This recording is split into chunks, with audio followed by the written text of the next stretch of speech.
It's Flyer Tips with Dallas. Woo woo! All right. Okay, so tip number 1, communicate, communicate, communicate.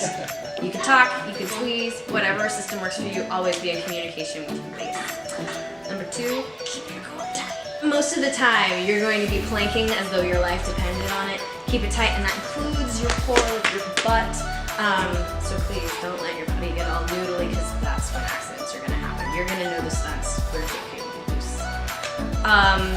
Number 3, I'm coming back to the communication.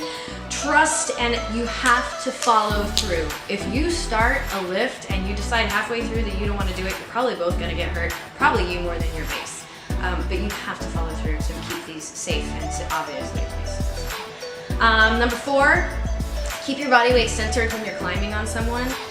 You want to try to keep your spine and your body as close to theirs as possible.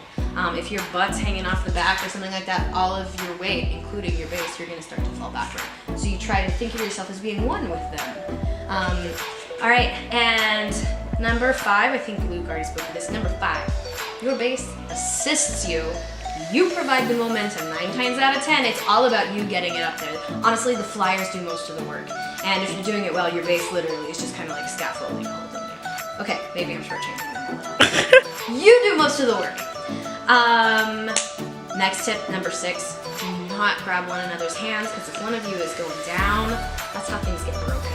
So if you ever have to actually keep a grip like this, or you don't actually even use your phalanges to connect, that's a way to separate people, and that's no good. Your base's job is to slow you down or let you go completely if you're falling, because sometimes trying to stop someone's fall is going to be more harmful than letting them catch themselves and go on down. Number 7, don't freak out and fuck it up. This just goes back to the communication piece.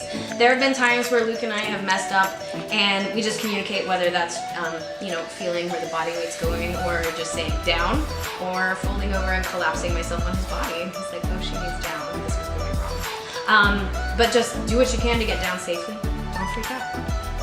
And bringing it back around. Trust, trust, trust, trust. That's why we do some of the low stakes, less scary, not going to hurt yourself stuff first, to build trust with you and your partner, and to get to know how one another communicates. So those are Flyer Tips with Dallas. Woo-hoo!